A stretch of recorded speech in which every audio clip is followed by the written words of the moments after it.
Hello, my name is Michael Savaggio. I'm also known as Funnel to some people. And I was perusing the internet, and the question was brought up, and whether or not we should keep religion, whether or not religion is the cause of much of our misery, and that human race would be better off without it. Um, the thing is that my biggest problem with the abolition of religion is the fact that religion encapsulates an ideological body of work. And although I don't suggest that the entire body of work is worth salvaging, I don't think that anybody that I know, including myself, is really the one to go ahead and decide whether or not this or that should be removed. It is part of our heritage. But the question is, what is religion doing? You know, if there's good in it, then what is that? And how can we salvage that? So, um, here we go. Religion. Uh, Religion has been blamed for being responsible for a lot of poor choices because individuals that are in power that believe a certain ideology, such as the world has to end, there will be the end of the world, that these people are fatalists. Really not the best choice to be leaders. I can understand that. That doesn't seem like a far-fetched presumption. Um, the thing is that we really have to look at a case-by-case basis on that. To presume that all people that follow a particular religion are going to be irresponsible because they believe in the tenets of that religion is in and of itself a prejudice. So, does religion cause harm? Yes. I think everybody knows that religion can cause harm, especially when you have two religions clashing. Even if they're close to each other, they clash sometimes. And that clash causes lives and everything that goes with that. So, but at the same time, can we blame the religion, or must we not blame the individuals that have chosen to behave that way? Religion does have some say. Not should I say some say, but religion is, again, a body of work, an ideology that's been spawned by somebody or somebodies. And it's the people of the present day are trying to live up to those teachings. But unfortunately, many of the religions have an organization. And those organizations have their own personal agendas, and it interferes with their own task, which is to promote that particular ideology. Um, they have all of the failings that any other individual have, and they can cause a lot of misery. So, um, my biggest problem with the eradication of religion in total is that it's so interwoven with many of the teachings that are worthy, that some people might just get a big broom and sweep the whole thing out. And these ideas have been developed over quite some time, and a lot of what is at the heart of the human experience is talked about in these books. And it's I think the biggest problem is there's a number of people that don't believe in God. Okay, and because they don't believe in God, they don't believe in religion, which seems to make sense because most religions, state that hey, this is a mission. This is the word of God. So, not believing in God, it kind of throws all that in under the bus, unless you look at the body of work and say, do the teachings in this body of work have any value to me? Can I see their value? Are these things that I consider worthy of pursuing? I mean, you don't have to be part of a religion to follow a religious doctrine. I don't know if that syntax-wise is correct, but I think you know what I mean. You can follow the heart of a teaching without necessarily being part of that religion. So I think the organizational part of it is a problem, definitely.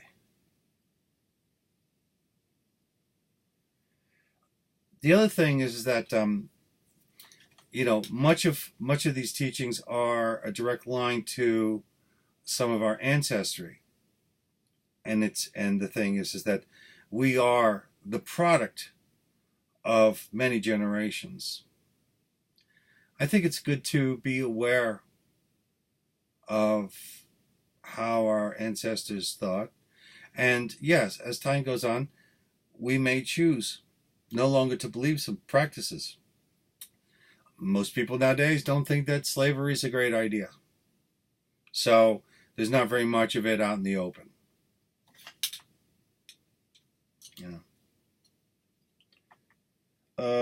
Okay. One of the problems is that there were some really excellent teachers out there. Some people that were really trying their very best to do the right thing. They may have been inspired. They may have felt as though they were, touched by God. Okay. And they went through trials and tribulations. It seems to be one of the rules. If you're going to be a prophet, you have to go through a little bit of hell. People in power don't particularly like somebody changing the way things are. They're trying to make things more their own. So you're going to have problems there. So when the prophets die, and if there's a sufficient number of individuals that think that this was a solid body of work, this was a wonderful idea, this is a way of being that has been, that should be handed down. How is that done? Well, various individuals are going to take various courses to try to keep that alive. And the thing is that it's very difficult to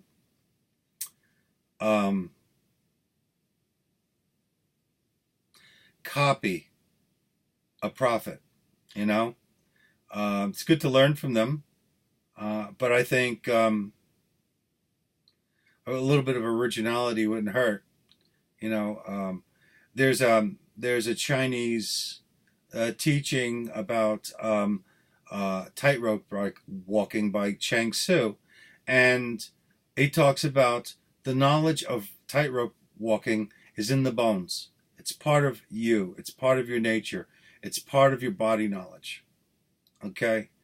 So if you have an epiphany and you find the expression to be of a particular sect, okay, then yes, it's good to go back and review what it is that brought you there, but it's good to add to the material and be original, be in the moment. So that's my little complaint. But the thing is, you have organizations, then you have individuals and so forth, and they all go off on their merry little way. And sometimes the organizations become far more important than the teachings. or everything becomes so formalized that um, you have to walk the supposed straight and narrow in order to be in agreement with that religion. That's a real problem for me. I've never been a big fan of that. Uh, so, okay, why even bother with religion at all? You know, well, first of all, it's here.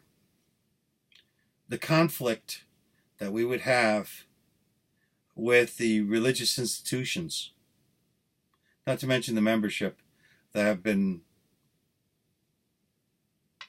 directed by these institutions, be a big problem. So the thing is that I think it all comes down to the individual. Okay, a lot of people never ever intended to be the spear point of a new idea, but these things happen sometimes. So if you see a religion that has many tenets that appeals to you, embrace it. Just be aware that you can become overly attached to the community and start being, I won't say misdirected, but you start moving as a group. I don't know. I've always had problems with that. I think I've mentioned that. We've had martyrs throughout time. Many of them we know nothing about. Simple people who said no. And these individuals died because they believed in their ideology. Now, some of these people were delusional.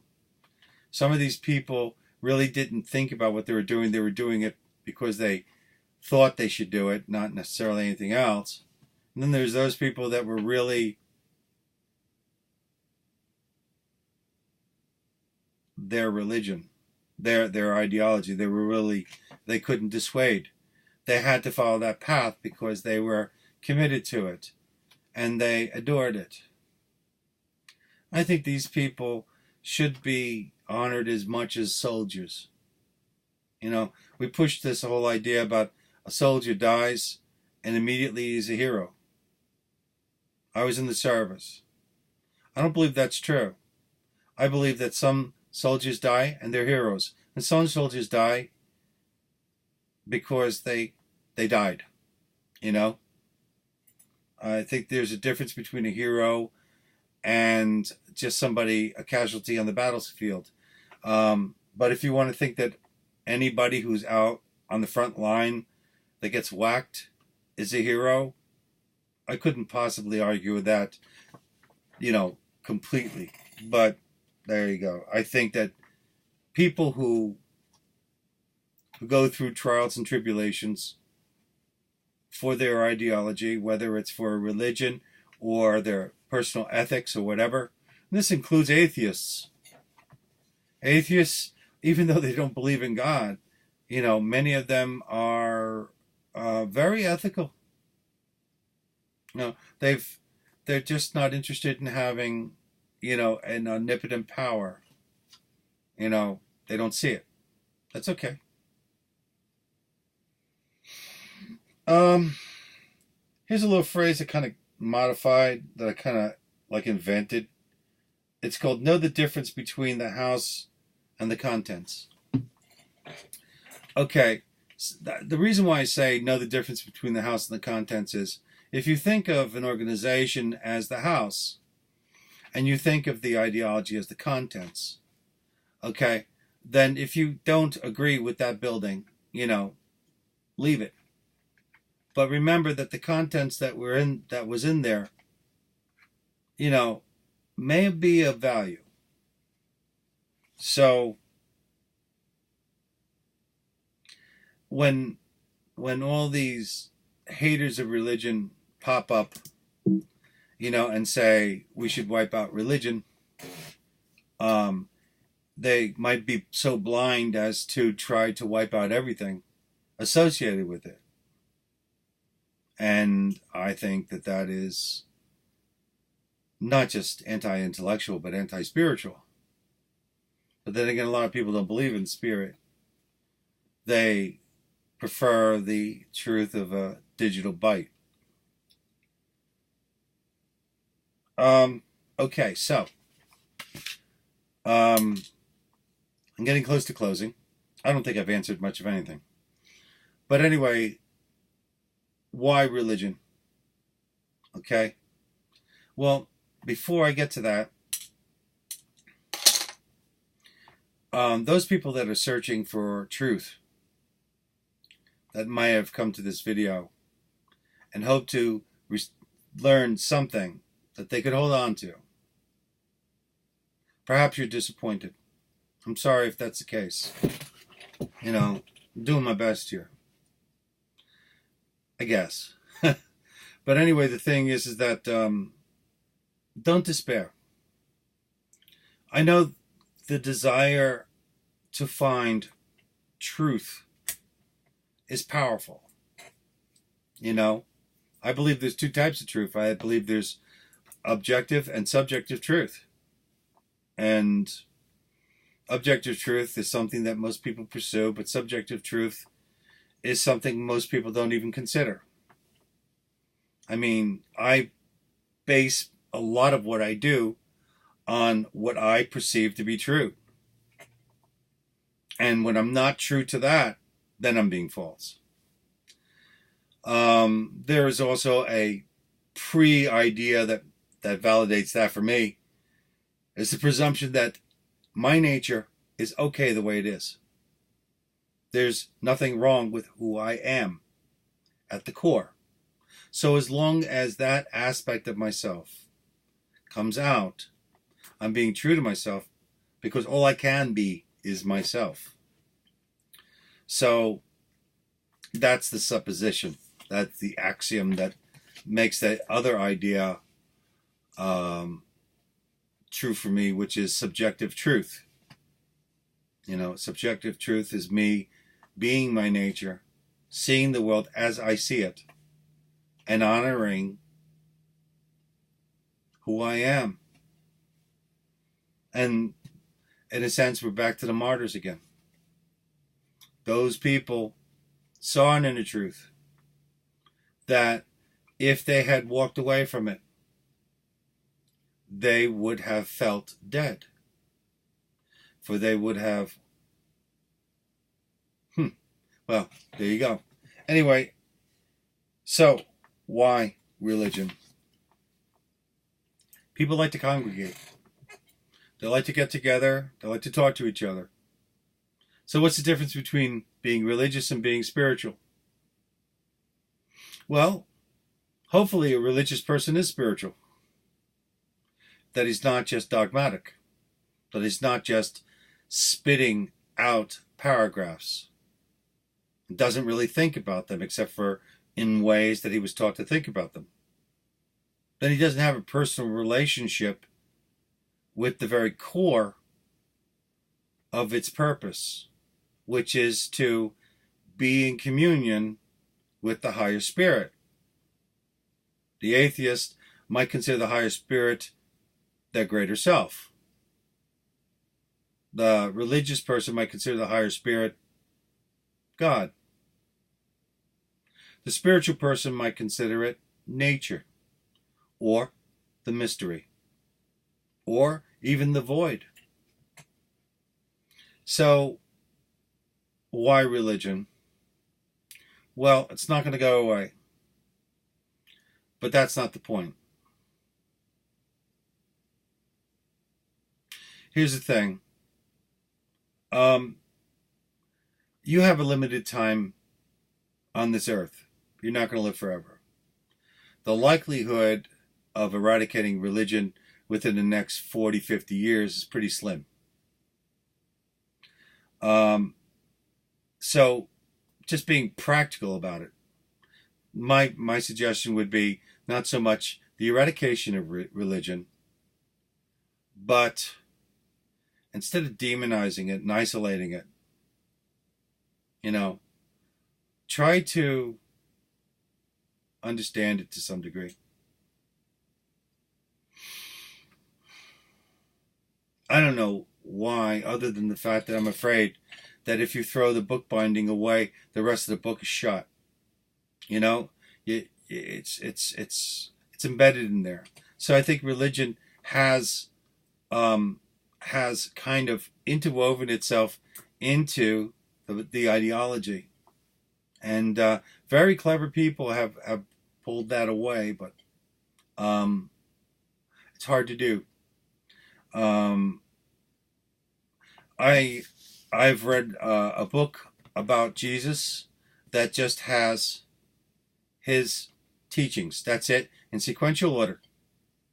So you can go from the beginning all the way to the end, chronological order, according to the way, the historians know and the theologians know. So the thing is, I read that and I had a completely different experience. Now, I presented that idea to somebody who's very religious, and they considered it a travesty. I don't know what to tell you about that. To me, reading it in sequential order gave me a sense of development I never experienced in any one single teaching taken out of context. So there's something there. So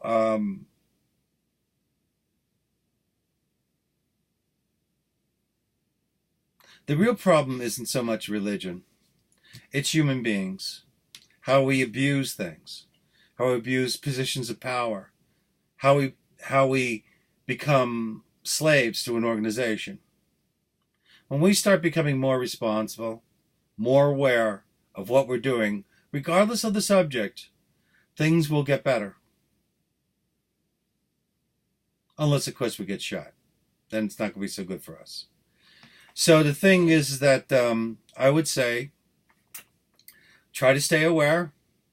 If you're in a religion and you see this, you figure that it's wrong, then just be aware. I don't see how that could possibly hurt God. I don't see that could possibly hurt any expression of God. I mean, being aware. It is one of the great gifts that we have. So be aware when you practice your religion. Be responsible for it. Try to be true to yourself while you're reading it. And if there truly is a God, open yourself up to his inspiration. There's no sweet answer here, I'm sorry. Well, this is Michael Savaggio, also known as Funnel, signing off. Do not despair. Every moment is a moment where you can change your life. Aho.